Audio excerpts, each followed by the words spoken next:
and welcome back. Chapter 19. Our second round happened in the shower half an hour later.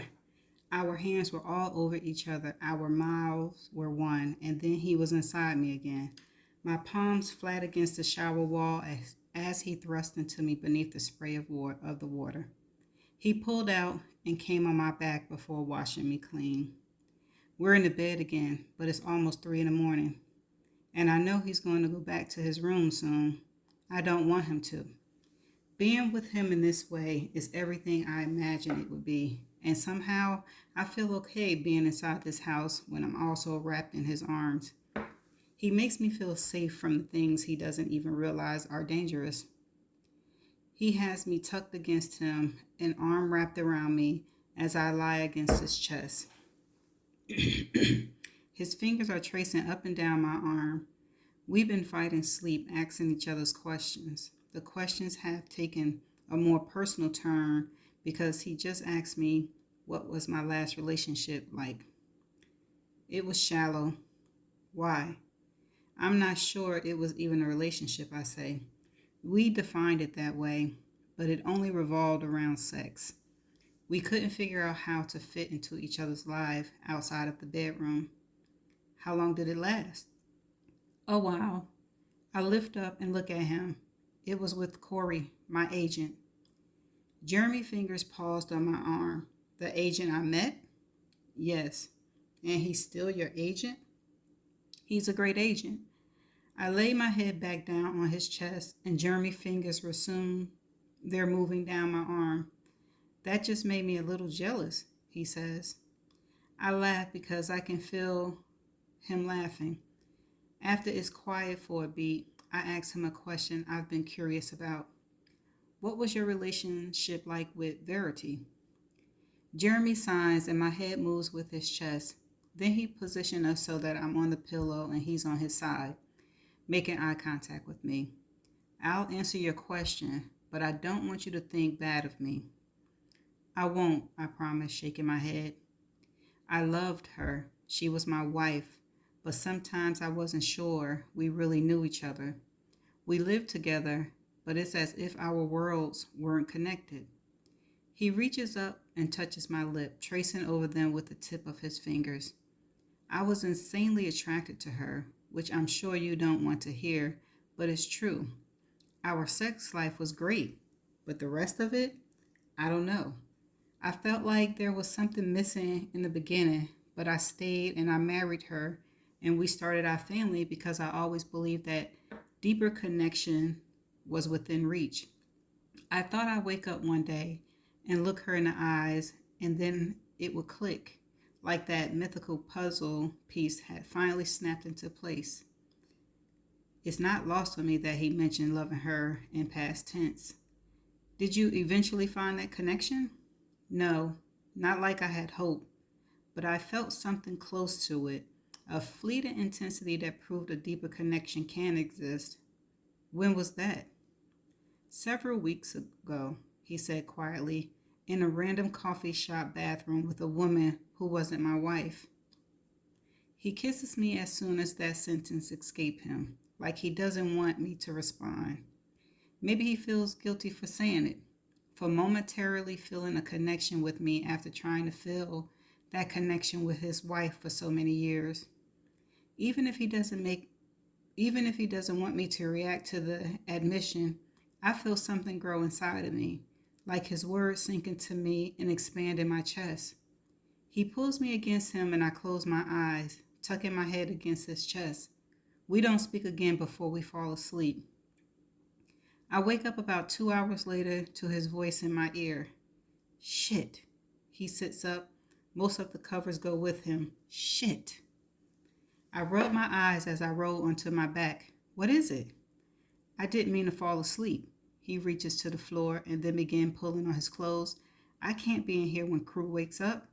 He kisses me twice and then walks towards the door. He unlocks it, then pulls on it. The door doesn't budge. He jiggles the handles as I sit up in bed, pulling the covers over my exposed breast. Shit, he says again. The door is stuck. Something drops inside of me, and I am abruptly ripped from the pleasures of last night. I'm back in the moment in yet another scenario where I feel desolate inside this eerie house. I shake my head, but Jeremy is facing the door, so he can't see me. It isn't stuck, I say quietly. It's locked from the outside. Jeremy turns his head and looks at me, his face giving way to concern. Then he tries pulling the door with both hands. When he realizes I'm right and that the door is latched on the outside, he starts beating on it. I remain where I am scared of what he might find when he finally gets that door open.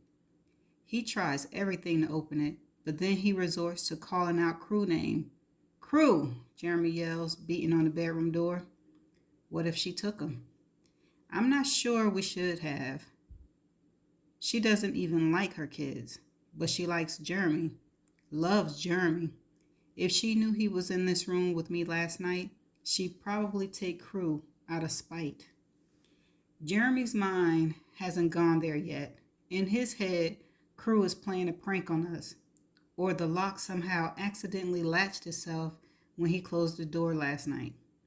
Those are the only plausible explanations to him.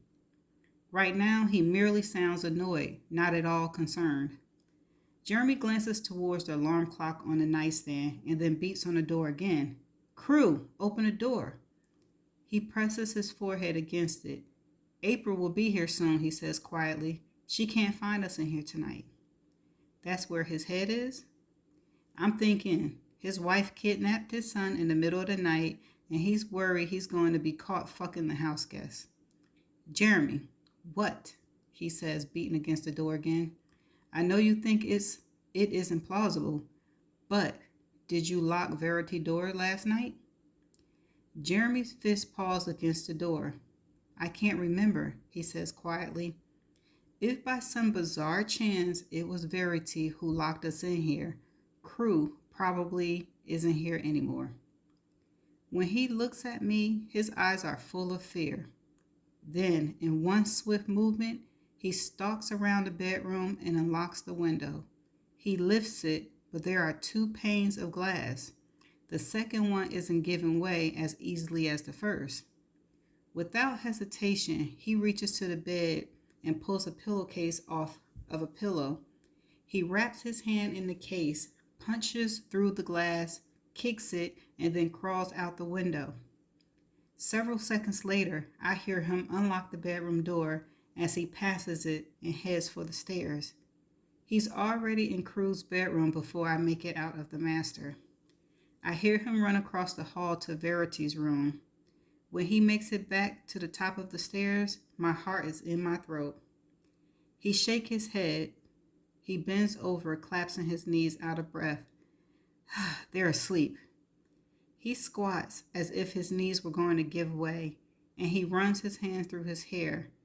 They're asleep, he says again with relief. I'm relieved, but I'm not. My paranoia is starting to reach Jeremy.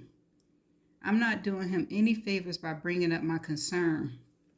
April walks through the front door moments later. She looks at me, then at Jeremy squatting on the top of the stairs. He glances up and sees April staring at him. He stands and walks down the stairs, not looking at me or April as he heads to the door, pulls it open, and walks outside. April looks from me to the front door. I shrug. Rough night with Crew. I don't know if she buys it, but she walks up the stairs like she doesn't give a shit if I'm telling the truth or not. I go to the office and close the door. I pull the rest of the manuscript out and begin to read. I have to finish this today. I need to know how it ends, if it even has an ending, because I'm at a point now where I feel like I need to show this manuscript to Jeremy. He needs to know that he was right when he felt they never really connected, because he didn't really know her. Things aren't right in this house, and until he mistrusts that woman upstairs as much as I do, I have a feeling something is going to happen. The other shoe is going to drop. After all, this is a house full of chronics. The next tragedy is already long overdue. So be it, chapter 14. It's easy to remember everything about the morning Harper died because it only happened a few days ago. I remember how she smelled, like grease. She hadn't washed her hair in 2 days. What she was wearing: purple leggings, a black shirt, a knitted sweater. What she was doing, sitting at the table with Crew coloring. The last thing Jeremy said to her that day: "I love you, Harper." Chastine had been gone 6 months that day, to the day, which meant I had spent 182 and a half days building resentment for the child responsible. Jeremy had slept upstairs the night before. Crew cries for him almost every night, so for the last 2 months, he's been sleeping in the guest bedroom upstairs. I tried to tell him it's not good for Crew. He's spoiling him. But Jeremy doesn't listen to me anymore. His primary focus is on his 2 remaining children. It's strange how we have one less child for him to focus on, yet that somehow turned into required more of his focus. We've had sex 4 times since Chastine died. He can't seem to get it up anymore when I try, not even when I suck his dick. The worst part is that it doesn't even seem to bother him. He could take Viagra, but he refuses.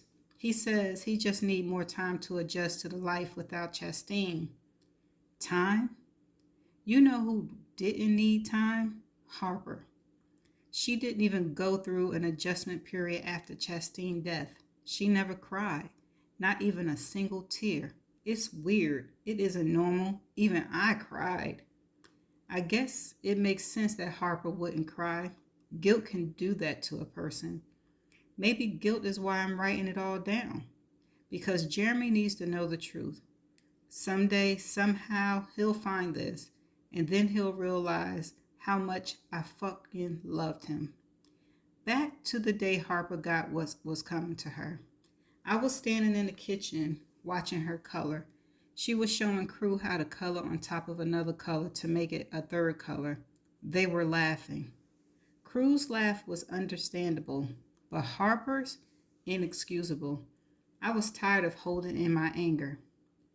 Are you even upset that Chastine is dead? Harper lifted her eyes to meet my gaze. She was pretending to be afraid of me. Yes. You haven't even cried, not once. Your twin sister died and you act like you don't even care. I can see the tears welling up in her eyes.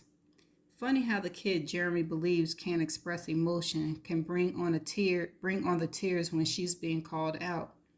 I do care, Harper said. I miss her. I laughed at her. My laughter brought on the actual tears. She scooted her chair back and ran up to her bedroom. I looked at Crew and flicked a hand in Harper's direction. Now she cries? Figures. Jeremy must have passed her upstairs because I could hear him knocking on her door. Harper, sweetie, what's wrong? I mimicked him using a squeaky childlike voice. Sweetie, what's wrong? Crew giggled. At least I'm funny to a 4-year-old. A minute later, Jeremy walked into the kitchen. What's wrong with Harper? She's mad. I lied. I wouldn't let her go play by the lake. Jeremy kissed me on the side of my head. It felt genuine and it made me smile. It's a nice day out, he said. You should take them to the shore. He was behind me, so he didn't see me roll my eyes. I should have thought of a better lie to excuse Harper's tears, because now he wanted me to take them outside and play with them. I want to go to the water, Crew said. Jeremy grabbed his wallet and his keys. Go tell Harper to get her shoes on. Your mom will take you. I'll be back before lunch. I turned around and faced him. Where are you going? Groceries, he said. I told you this morning. He did say that. Crew ran upstairs and signed. I'd rather do the shopping. You stay and play with them. Jeremy walked up to me, wrapping an arm around me. He pressed his forehead to mine, and I felt that gesture go straight to my heart. You haven't written in 6 months. You don't go outside. You don't play with them. He pulls me in for a hug. I'm getting worried about you, babe. Just take them outside for half an hour. Get some vitamin D. Did you think I'm depressed? Do you think I'm depressed? I said, pulling back. That was laughable. He was the depressed one. Jeremy set his keys on the counter so he could hold my face with both of his hands. I think we're both depressed, and we will be for a while. We need to look out for each other. I smiled at him. I liked that he thought we were in this together. Maybe we were. He kissed me then, and for the first time in a long time, he kissed me with tongue and very little grief. It felt like old times. I pulled him to me and lifted one onto my toes, deepening the kiss. I felt him harden against me, without coercing this time. I want you to sleep in our room tonight, I whispered. He smiled against my lips. Okay, but there won't be much sleeping. His tone of voice, his heated eyes, that grin. There you are, Jeremy Crawford. I missed you. After Jeremy left, I took his damn children to play by the water. I also took the last book I've written in my series. Jeremy was right. It had been 6 months since I've written anything. I needed to get back in the groove. I already missed the deadline, but Panton was lenient, thanks to the tragic, accidental loss of Chastine. They'd probably be even more lenient on my deadline if they knew what had really happened to her. Crew walked out onto the dock toward the canoe. I tensed because the dock is old and Jeremy didn't like them being on it. But Crew didn't weigh much, so I relaxed a little. I doubt he could fall through. He sat down at the edge of the dock and stuck his feet in the canoe. I was surprised it hadn't floated away yet. It was hanging by a threadbare rope. Crew doesn't know it, and maybe he'll find out one day, but he was conceived in that canoe. The week I lied and told Jeremy I was pregnant was the most prolific week of sex we had to date. But I'm pretty sure it was the canoe that did the trick. It's why I wanted to name him Crew. I wanted a nautical themed name. I missed those days. There were a lot of things I missed, actually. Mostly I missed our lives before we had children, the twins anyway. Sitting on the shore that day watching Crew, I wonder what it would be like to only have him. It would be another adjustment if Harper were to pass, but I figured we'll get through it. I wasn't much help after Chastine died because for a while I was grieving too. But if Harper were to pass, I could be more help to Jeremy during his recovery. This time, there would be very little grief on my part since all my grief was reserved for Chastine. Maybe most of Jeremy's grief was reserved for Chastine too. It was a possibility.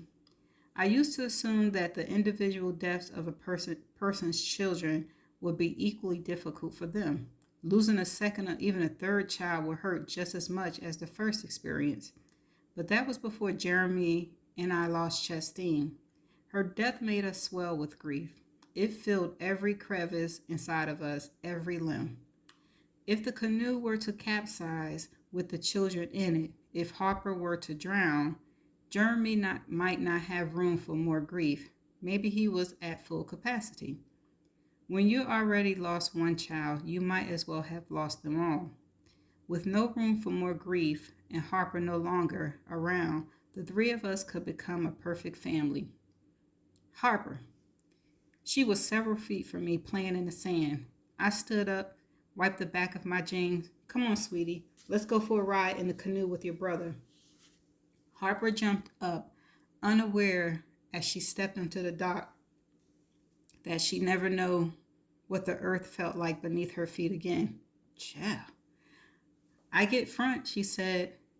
I followed her to the edge of the dock. I helped Crew climb in first, then Harper. Then I sat down and carefully lowered myself into the boat. I used the paddle to push away from the dock. I was in the back of the boat and Crew was in the middle. I paddled us out to the middle of the lake as they leaned over the edge, running their fingers in the water. The lake was calm as I looked around. We lived in a cove with 2,000 feet of shoreline, so we didn't get much of the lake traffic out here.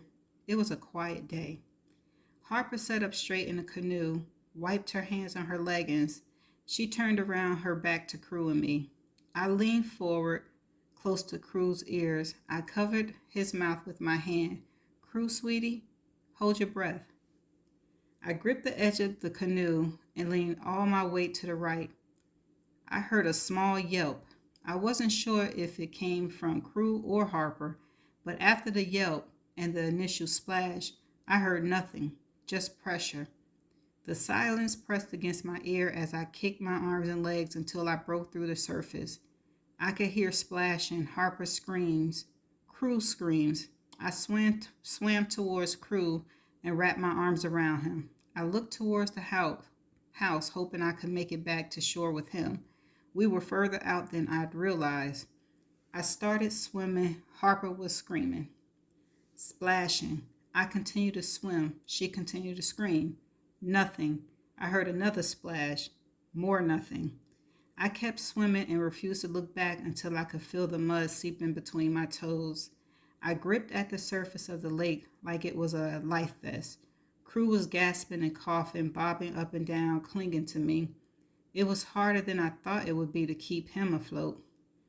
Jeremy would thank me for this, for saving Crew. He'd be devastated, of course, but thankful too. I wondered if we sleep in the same bed that night. He would be exhausted, but he would want to sleep in the same bed as me, hold me, make sure I was okay. Harper, Crew yelled as soon as he cleared his lungs of water. I covered Crew's mouth and dragged him to the shore, plopping him down on the sand.